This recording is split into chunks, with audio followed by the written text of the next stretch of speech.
We already have one case of an individual who was wanted for rape of a child, who we've identified and who was arrested here. So it just shows you how important it is. Again, I emphasize it to the people of South Africa. There are unintended consequences that could harm all of us if we don't do this in an orderly process, because the parents of that child who was allegedly raped by this individual, they would have been effectively robbed of justice if that person was just in an unmanaged manner repatriated to their country. So this work that is going on is front of mind for us to make sure that where there are people who are wanted for crimes in South Africa, this is not an escape route. You will see them here right behind us putting their fingerprints down. So we're scanning the system to check if there's any warrants for people.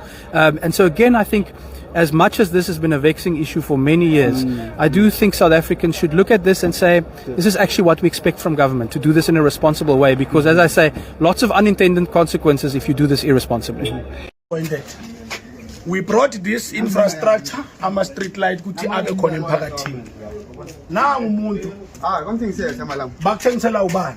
Thina sifuna ukuthi kube kuhle la e-Ivory Park, wena uyathatha bengayazi amala mongayazi. So uzawusitshela ukuthi apha amanye ama light sithole 2 manje, about 70 ama light are missing. Kumnyama abantu bayamoshakalelwa, sicela asisize.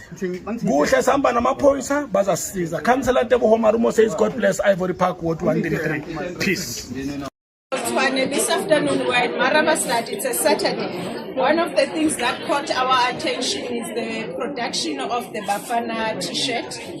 We know that this t-shirt goes for what, 1,600 at a shop, but here in Marabastad we see many shops that are selling this. Of course, this is illicit trading. We are not alone with the TMPD. I'm with the kennel here and the team, but we are also having customs from SARS. We did say that the nonsense that's happening in Marabastad, at some point we're going to clamp it down. And it's by starting with the illicit trading. This thing is drowning the economy, because when people can be bought fake stuff, it means that the genuine products are not getting they don't get bought. So we are here. So if you are seeing, we are taking all the stock.